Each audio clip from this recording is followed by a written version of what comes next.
Hey mental workers, welcome back to the Mental Work Podcast, your companion to early career psychology, hosted by me, Dr. Bron Milkins. Today, I'm really excited to bring to you a story about living with disability, and it's about becoming a psychologist when you are a human who also lives with a disability. This episode was prompted by a listener who got in touch with me saying that they have a vision disability and that they really wanted to hear from other psychologists who have gone through the pathway themselves and about various aspects of that journey for them. And I'm so grateful then to have two fabulous guests with me today. Their names are Karen Knight and Courtney McKee, and I'm really excited to share with you their journey, some aspects of being a psychologist who lives with a disability, and any tips and hints that they have for you. I hope it's a delightful episode for you. So welcome, Karen. Welcome, Courtney. Hello, everyone. Hi, everyone, and thanks for having us. My pleasure to have you. Thank you so much for your time. And maybe I'll start with Karen. Karen, could you please introduce yourself and what your non-psychology passion is? Sure. So I started to become a psychologist a long time ago, and so I've had a lifetime to look at a whole lot of other passions. I've had 35 years of work history. My other passions in life are reading and ballroom dancing. I'm also a mum of two children who are now in their early 20s. Wonderful. Thank you. And Courtney, could you please tell us who you are and what your non-psychology passion is?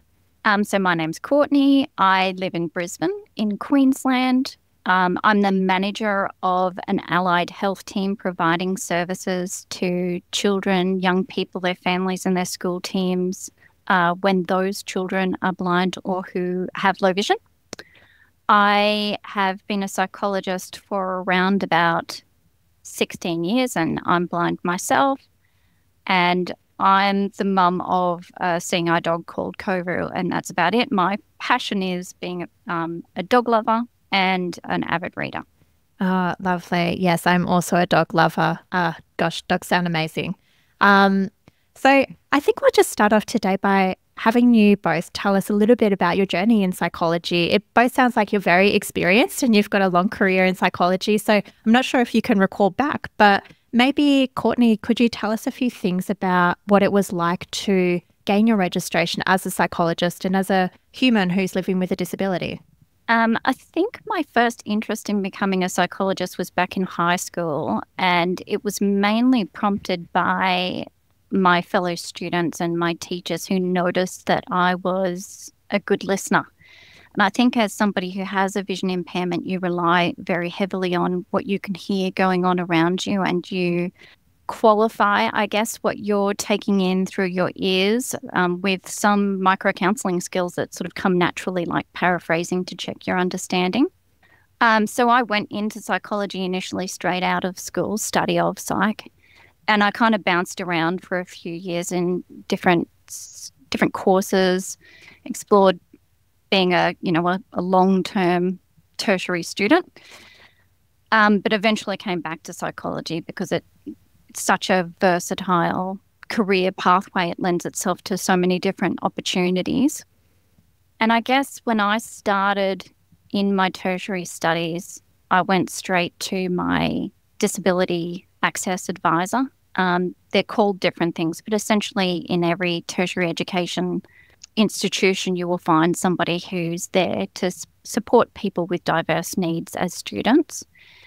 I needed things like orientation to the environment, which is a very specialist training that you receive as somebody who's vision impaired to navigate independently through complex spaces like campuses.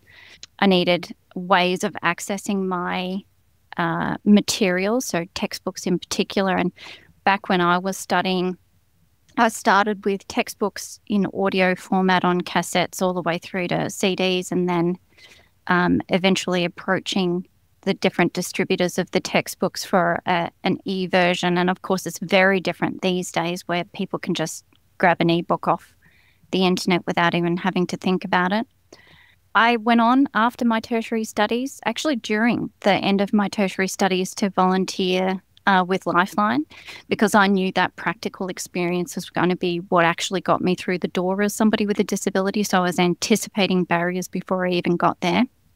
And really, straight out of my studies, I found kind of the perfect gig, which was at Vision Australia as a counsellor, where my disability actually turned out to be an asset rather than, essentially something that caused people to wonder if I could do the job. It was something that enabled me to do the job better. Yeah, no, that's amazing. And when you say like you're anticipating barriers, I guess before they had taken place, is that, I guess, something that it's like to live the life of a person with a vision disability, that you are anticipating that, or that people might perceive your disability as a barrier to doing work? I think throughout your life you internalize the stereotypes and the stigma that society has for you as somebody with a disability. It's called internalized depression. And you learn ways of responding to that constructively, both in terms of managing it in terms of your own identity and your self-esteem, but also in practical response to the world. So educating people, developing practical workarounds, and planning ahead. So anticipating the barriers that you're likely to face. You're not necessarily definitely going to face them, but it's likely based on your previous experiences that you will. So you're needing to think a few steps ahead. Yes. Thank you so much for sharing that journey of coming through psychology. I guess we'll hear more about the journey a bit later, but let's just go on to Karen from now. Karen, could you please tell us about your journey into psychology and how you got interested in it, and how was your journey towards registration? So my journey had some similarities to Courtney's. I went straight into psychology after I left school also. And when I was thinking about what to do after school, I didn't really have any idea. But it seemed to me that I was interested in people, and I was interested in how people ticked. And I thought that psychology might help me along those lines. So I went to study psychology. Now, this was in the mid-80s, and the world for a blind student at university was really different then. The only way you could take notes was to use a tape recorder and then go home and take your braille notes from that, or take notes in whatever form suited you. That sounds like a really long process to do that. Oh, look, it was. It was a very long process. But I guess you did learn the material because you were hearing it 2 or 3 times. Yeah. Then in terms of textbooks, I had to work closely with the disability liaison officers as well to get access to the textbooks. But the only way I could get access to them was having someone read that on cassette. So there was groups of volunteers that would do that. And so that was a great way to get access to the material. But it was really hard when people said, "Oh, go to page 39," when you had no way of knowing where on the cassette was page 39. No. So that was how I did my undergraduate degree. When I went back to do my master's a few years after that, there was more access to material. Still not fantastic, but absolutely more access to it. We could get some electronic files by then. But when I finished my undergraduate and did my 4th year, then you could get registered then. Not like now where it's a much, much longer pathway. You could get registered after 4 years. And so that's what I did. And I was possibly naive and didn't anticipate that I would have all the barriers to getting a job that I did. So what I decided to do was take on volunteer work, and I worked at an organisation called Victims of Crime Association, and I worked full-time for a year there as a volunteer. And for me, there was a lot of positives about that. First of all, it gave me structure in my day. It gave me something to put on my resume, because most people who are blind or low vision, and people with other disabilities too, don't always have those teenage jobs where you can put something on a CV. I had nothing. So I could put something on a CV. I could talk to others about how I overcame various aspects of working in a workplace. And I could also demonstrate to other people in that organisation that, yes, I could actually do the job. So that built my confidence, and it also gave me experience in how to talk to others about my disability and how to talk to others specifically about being a psychologist with a disability. And then after that year, that organisation got some funding and I got a paid job there, and I stayed there for another 18 months. And then I worked in a mental health hospital. I worked in youth suicide prevention, and that was for another 16 years. And then I went into a management career for about another 16, 17 years. And now, just in the last couple of years, I've circled back to doing some psychology practice with my own psychology practice. So, yeah, it's been a career which has stood me in good stead in many ways, because there's so many transferable skills, and what I learned as a psychologist was so valuable in my management career. Amazing. Awesome. And I just wanted to pick up on something, because I think, like, correct me if I'm wrong, but I feel like, Karen, you're a mentor to Courtney, or like, how do you guys know each other? I employed Courtney at Vision Australia. I see. Yes, So we that's worked absolutely together right. for about 15 years. Wow, that's awesome. And maybe I'll just ask, how important, or is it important, to have a community of other psychologists who may be low vision or blind? It's very helpful. I found it very helpful, especially having Karen as a mentor straight out of the gate, basically.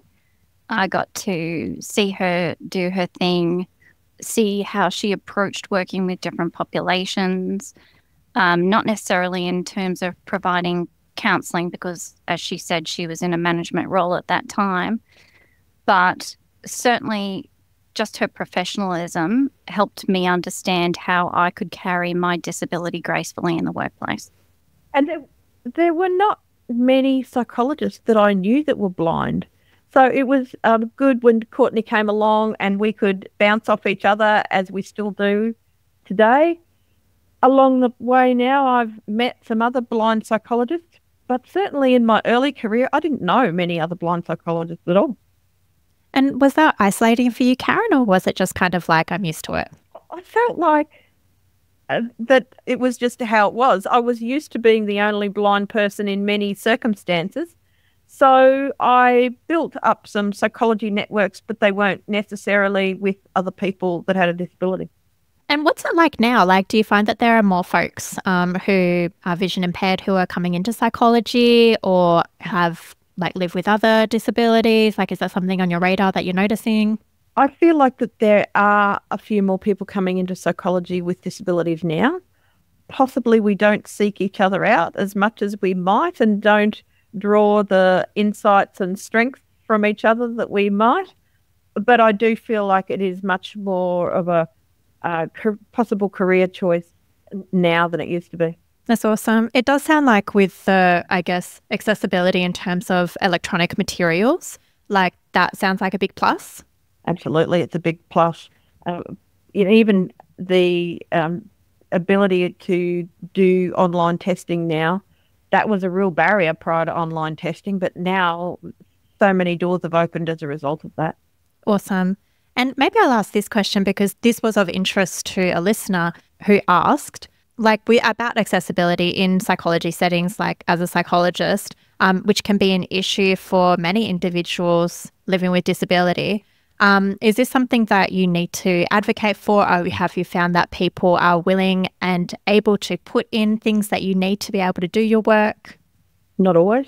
People, you do need to learn to advocate for what you need. Other people don't often understand what you can or can't do. And so you're always in a role of educating others about what you can or can't do, but what kind of accommodations might be able to be made to make that possible. So you're always an advocate, always an ambassador. And so for me, trying to encourage people to be open-minded, to think outside of the box is really important. And often you're actually using your psychology skills to encourage people to think differently about what you can do as a psychologist. Yeah, and I'd say that in order to be able to advocate, you've got to start as early as possible applying your competence so that you can build confidence and awareness of what your needs are in a workplace. So Karen sort of highlighted how work experience can be quite a big barrier when you're going for a job. And we certainly know now that the earlier a family starts providing information to their child about career options and giving them the opportunity to take responsibility for chores and helping in the community and things like that, the more likely that child or young person is to be able to advocate effectively for themselves. They know what they can do. They know what they need in order to be able to do it. So I would probably say that that's one of the biggest, it'd be one of the biggest recommendations I'd have for young people coming through now is don't just sit on your studies. Take them out into the world and use them in the way that, you know, I did at Lifeline and Karen highlighted that she did in her early career, so that you have that applied know-how, that you have the experience that you can lean on. Yeah, because it does sound like, even in our discussion, you know, we've only been talking for a few minutes, but I feel that a theme I've picked up on is needing to prove yourself to other people that you can do the work, which sounds very tiring. I'm wondering if that's the case. Yeah, you do. You have to prove yourself because people don't understand blindness or low vision unless they've experienced it. It's a low incidence disability. So if they haven't gotten to know somebody who's blind, even if they've had sort of cursory experiences with people who are blind, that's just one experience with one person. You're going to need to build up their awareness of the disability and their confidence in being able to respond to the disability in a way that's constructive from scratch. So part of that is not just being able to talk the talk, but walk the walk. They're going to ask, how do you use a computer? How do you get around by yourself? How do you manage a home? You know, these are all questions that people have about people who are blind that you not only need to, you know, talk about, but actually show in who you are in the professional way that you carry yourself. Yeah, I guess I'm wondering about self-care. Like it honestly just sounds like, you know, how Karen was saying earlier, like you need to be that person, I guess, constantly explaining or advocating and identifying and using psychology. It does sound very tiring. And I'm just wondering whether that adds another layer of exhaustion. Absolutely. It's emotional labor, right? Yeah.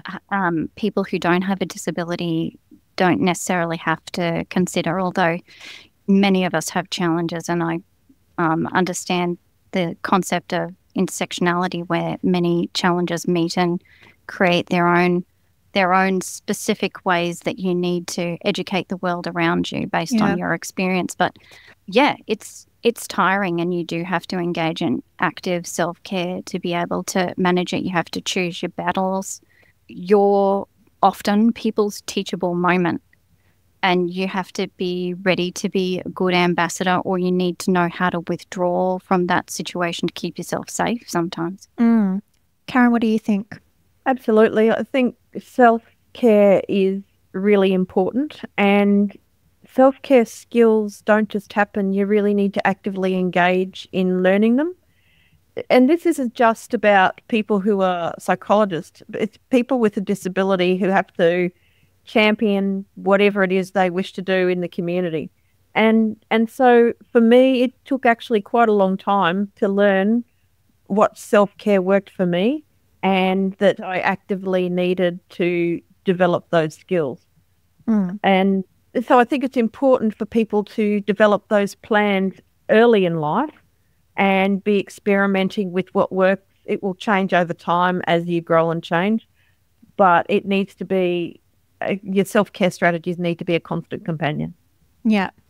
I think the question that's coming to mind, I'm torn between asking it in two ways. So I'll ask it in two ways, and then you can pick the way that you like the most, which is, what do people get wrong about people who are low vision or blind?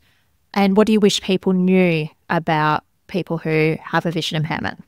Well, I think the things that I find somebody who has a disability is they assume, which is a really tricky situation for you to be in. So if you're going for a job, you know, you're rocking up with all of the qualifications and experience, but people will still assume, because all they see is the disability, that they need to overcompensate.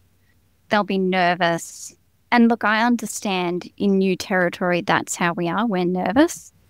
But where I've seen people handle disability that they're encountering for the first time gracefully, it's usually because they choose to see past it to the human being, to the person, and engage directly from one person to another.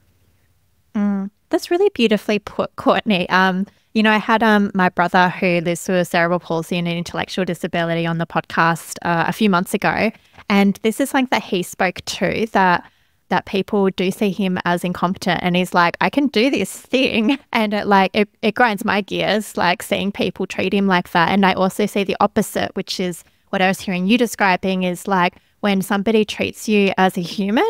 Like, I just see my brother light up, and it's like, gosh, why can't everybody do that?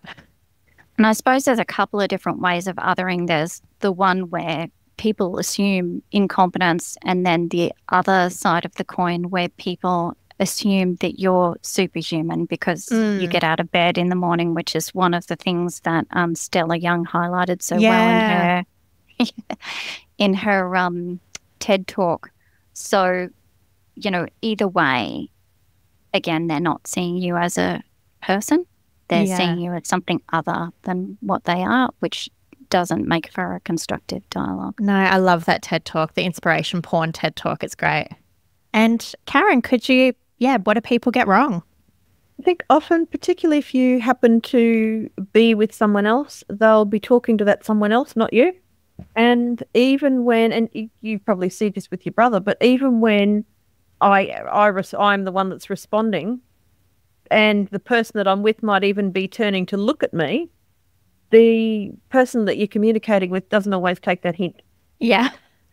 I think people often think that blind people have some sixth sense or something. They say, oh, you must be a good psychologist because you just know things. Oh, well, I get my information the same way that other people get their information. I just need to nuance that. So it is that superhuman theme again, that you must be amazing to be able to do this. So that sense of always being put up on a pedestal, and so the things that they think you do well, they seem to see that you do them perfectly. And a whole lot of people, particularly in large social situations, don't know how to come up and engage with you. So you're often left quite isolated, or they may be talking to you, but you don't know that they're addressing you because, it's a large, noisy environment. You don't know that they're looking at you. So again, they don't get the right signals from you, and that just feeds that whole idea of the person doesn't know, the person with a disability doesn't know how to communicate. Damn. So to me, you really have to be very confident in managing those situations, and that takes time. I think it takes maturity, and it takes practice. Thank you both for those perspectives. I wanted to ask you a practical question, which again was brought up by a listener. So the listener asked, disclosing a disability on a resume or job applications can be a daunting decision. What factors did you consider when deciding whether to disclose your disability, and how has it impacted your career trajectory? That's a very big question, isn't it? Yeah. So, as you know, you can disclose your disability when you write your application, when you get invited to an interview, anywhere along that chain. I think I've tried every single one of those parts of the process to disclose my disability. Early on in my career, I didn't disclose until I got invited to an interview. And then if I walked in with a cane, I thought it would be very awkward if I hadn't disclosed. And so I always did at that point. There was a time where I actually got a job and I didn't tell them until I got offered the job that I had a disability. But that was because there was the interviews were by phone. Yep. Now I'm right out front, proud of it. And it's on my LinkedIn profile. I mention the value of diversity in every application I write. And I've been doing it a lot lately because I'm I'm on a few boards and I'm wanting to get on a couple more boards. So I have been writing lots of applications. I don't know, Bronwyn, what's the right thing to do. I think it's an individual choice. I think that different people do it in different ways according to their level of comfort. I'm at the stage where I just prefer to be very overt about it and highlighting the value of diversity. I'm not sure that it always is in my favour, but I've decided that kind of that's the stance that I want to take, and people, I guess, respond however they respond. So, it's hard to know whether that's the reason you don't get interviews or don't get the job or not, but that's where I'm at with it. Yeah, it sounds like a values-led position, and you're kind of like, Totally. look, you can like it or lump it. Totally. Yeah. Okay. Courtney, what's your perspective and what's been your experience with disclosing disability on a resume or in a job application? Yeah, very similar to Karen's, tried it at different stages. I think these days I'm in the same position, so I identify as somebody with lived experience of blindness on my LinkedIn profile as well.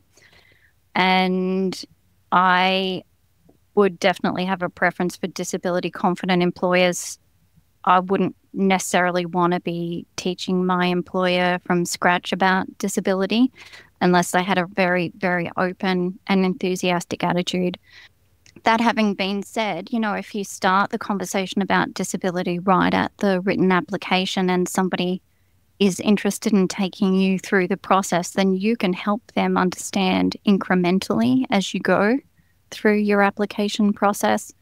And hopefully by the time you get to the interview, you've built enough confidence for them to be able to welcome you warmly to that conversation, and for you guys to be able to have a very frank discussion, a practical discussion, and it becomes an opportunity for you to divest them of their concerns about employing you as a person with a disability, if they had any to start with. So, we talked a little bit about the challenges of having a disability in the community where, things aren't necessarily set up for you. And so you're having to think ahead and have all of the strategies or the workarounds ready if things don't go according to plan.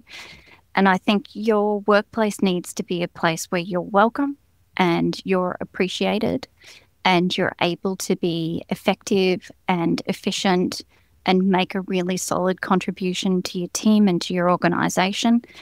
And having a disability confident employer is key to that.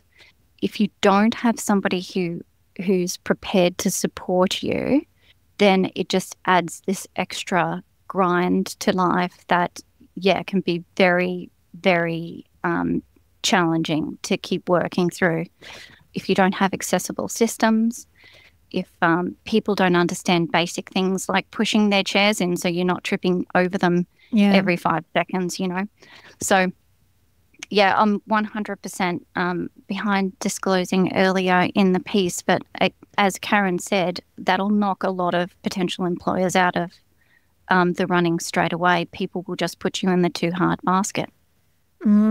It sounds really challenging. I guess for aspiring psychologists, would you recommend, chatting with a colleague and seeking advice and listening to themselves and their gut feelings of how they want to handle the situation, or something else?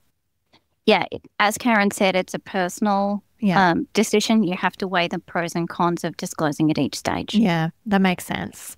And it's just, saddening to hear that, now there's still employers who will put you in the too hard basket. That's right. I think it's important to anticipate some of the questions that you're going to get if people are interested in exploring your disability more. So as someone who is blind, I would get questions as a psychologist going for psychology positions like, so much of what the client does is nonverbal. How would you be able to know anything about that? And so having those answers ready, if you're talking about, well, actually, you can hear lots from tone of voice. You can hear lots from the pace of speech, the breaks in speech, the way people project or don't project their voice. You can hear when someone has their hands over their face or their head down from where their voice is coming from. And I didn't pretend that there would be things. I mean, there would be some things I would miss, but most of the time I would get, more than enough to be able to make my assessment or carry on the session as I needed to. And in fact, there have been plenty of occasions, particularly when you're dealing with people with quite significant trauma, where the fact that you'll never know that person, if you came across them, you won't see them across the street or anywhere else, their anonymity, they really, really valued that. Oh, cool. Yeah. Is there anything you wanted to add to that, Courtney? I just think, we've talked a lot about the challenges, and whilst it is very challenging, and I really appreciate you acknowledging that too, Bron, and you're very empathetic around it. Obviously, I'm 16 years down the track. Karen's, 30 years down the track. Yeah, you're super experienced. You can still get the job done. You can still enter the workplace. You can still have a very, very fruitful career. And if anything, I feel like our ability to overcome our challenges becomes our superpower in our psychology practice, because it humanizes us as soon as somebody walks through the door to work with us. It lets them know straight away that we're somebody who understands the territory of challenge, and that we've obviously got some strategies up our sleeve to manage challenges, big ones. And I think, like we said, your self-care has to be deliberate. Your character development has to be deliberate. Your practical coping has to be deliberate. And therefore, you accumulate this very large library of strategies that you use in your own life that you can also stand behind, evidence-based strategies in your practice in counselling or however you practice the profession of psychology. In my case at the moment as a manager, in supporting my team members to be, productive and to manage any developments that are uncomfortable in their lives as well. No, thanks for bringing that up, Courtney. And yeah, I would like to turn the conversation maybe to like the strengths that you do bring to the profession, and just as a psychologist in general. Like you say, you're very experienced and you've been working for a very a lengthy time and getting your jobs done. Yeah, like Karen, maybe what are some strengths you see in yourself? I think I'm a very good listener. I don't get distracted by what's happening around me, particularly. Yeah, as other people with sight can do. And so I am a good listener. I'm really able to be with the person on their journey. I am, able to kind of really focus on that therapeutic milieu with the person and stay with them, and particularly like staying the course when sometimes it can be a bit of a long course. Yeah. As I've had a bit of a diverse career, then I've got lots of parts of that career to draw on to bring to any situation. And so I think, experience in life has certainly enabled me to build my toolkit and be able to find within that toolkit what works for me. And so, over time I have explored with a few different modalities and, find out what best suits the situation at any given time. Yeah, awesome. Courtney, I know you shared a few of your strengths beforehand, but was there anything that you wanted to add? I think one of the words that Karen used earlier in our conversation was adapting or being adaptable. And if I was going to boil that down even more, just being a good learner is something that I'm really proud of myself for being a good learner, somebody who tries and sometimes fails and learns from the experience and goes on to, adapt and do things better next time. I think some of the things that we've talked about so far in regard to planning ahead and risk management, really, as somebody who has a disability, you've got to anticipate those barriers and those pitfalls ahead. I'm a prudent person. I can do that for myself, and I can also do that for others. I mean, they sound like excellent management skills as well. Yeah, and leadership too, like further down the track, once you've learned all of this stuff for yourself, turning around to support other people to acquire their skills. So mentoring and coaching and leading. And sense of humor is something that I value in myself and in others as well, because I think the ability to play particularly in times of trouble, to be able to see the bright side or to be able to engage in sometimes dark humor for therapeutic outcomes can be really, really important. Totally. Love me some play. It just puts your brain in a different space and can see different things. And it's good to have a sense of humor, isn't it? Absolutely. For aspiring psychologists or early career psychologists who are living with a disability, maybe a vision disability, maybe something else, what advice would you offer to help them navigate their journey and maybe remember, I guess, the good things about them? I think it's important for them to remember what got them interested in the area to start with, because there's generally some passion there that drives them along the road. And so to be able to get in touch with that passion, to seek out others who may have been there before you and listen, and particularly the wisdom that others might have, that sometimes just little things that might say can resonate so strongly that it actually does impact on your thinking for time to come. And build yourself networks, because different networks are very important at different stages of your career and in different aspects of your career. And so for me, it's not just about finding other psychologists with a disability. It might be finding other people who have a particular interest in an area of psychology that you have, building your networks of people to talk to, spread your wings, because there's so many transferable skills in psychology. You can be so adaptable that spreading your wings and investigating other horizons is really important. And have a career plan. May not end up working out the way you think it will, but having a number of aspects to that plan that will get you to the place that you want to be. So, while some very positive things happen due to chance, and never knock those back, a planned approach will always get you to your destination eventually. Nice. Very cool. Thank you. And Courtney, advice you might give to psychologists with disability? Yep. So I definitely endorse psychology as a great profession for somebody with a vision impairment in particular. I think it does lend itself to lots of different applications. You can be in counselling, you can be in forensics, you can be in management. I think that you need to leverage your strengths. So find out what your strengths are, and even consider your weaknesses and turn them into strengths if you can. I think continue to put yourself out there throughout your career, and be aware of opportunities that might be within arm's reach, and go for it and see where it takes you.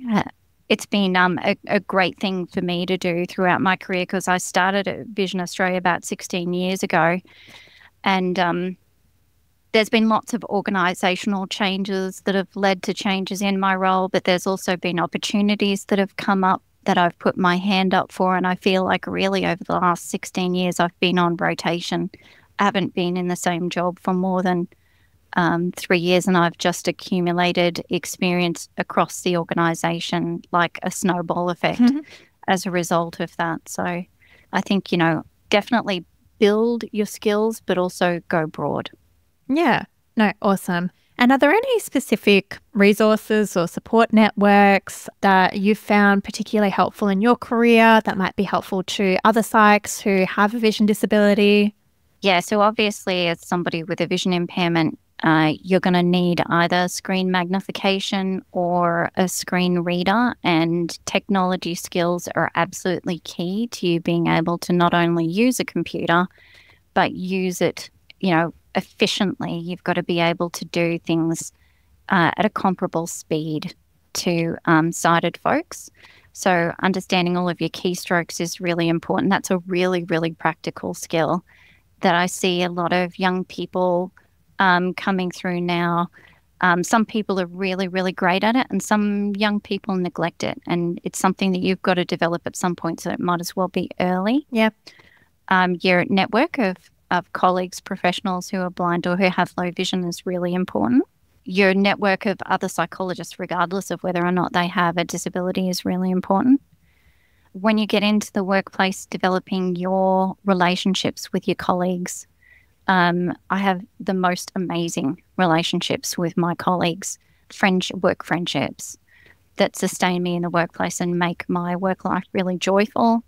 I think support organisations like Vision Australia, which is the one that I work for, but Blind Citizens Australia as well, are really, really important because they help you understand where you sit in terms of systemic advocacy, what we're working on as a group of Australians together to make the world a better place for everyone. Seeing Eye Dog for me was really important, having a dog guide, but also a cane.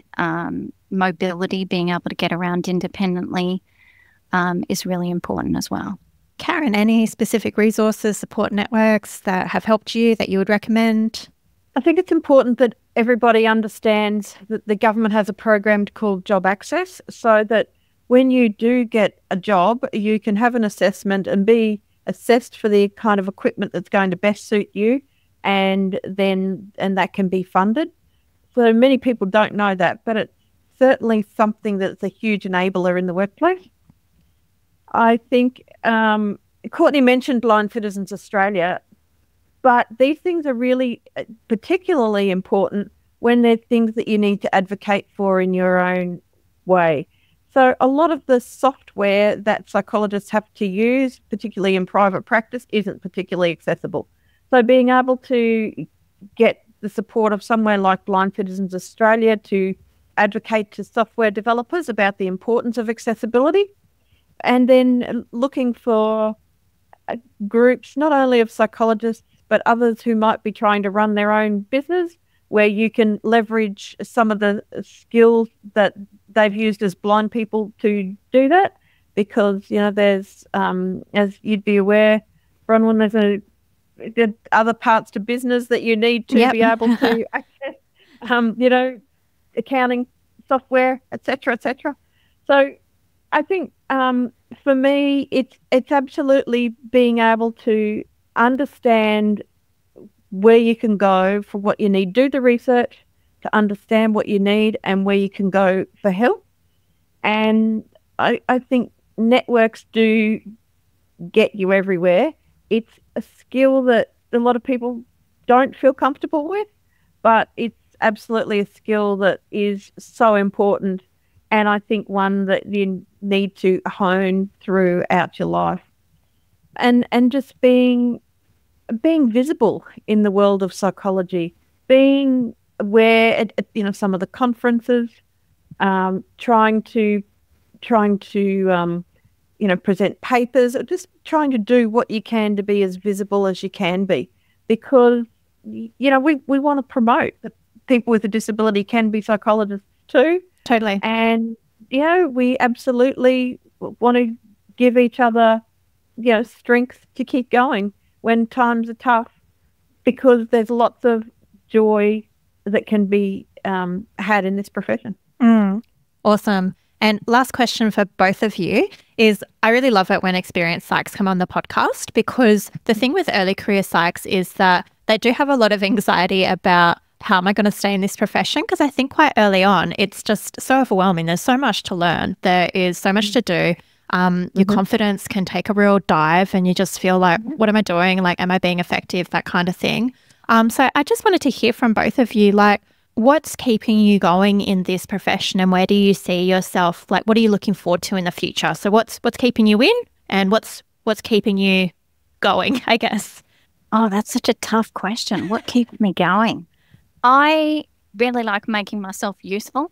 I really like having a challenge that I can be working on and that's making me utilize all of my skill sets and acquire new ones.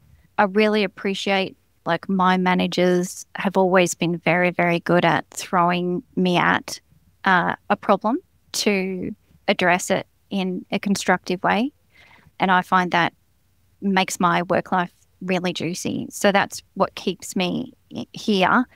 People calling upon me to assist them with solving problems or to facilitate their expertise in their field.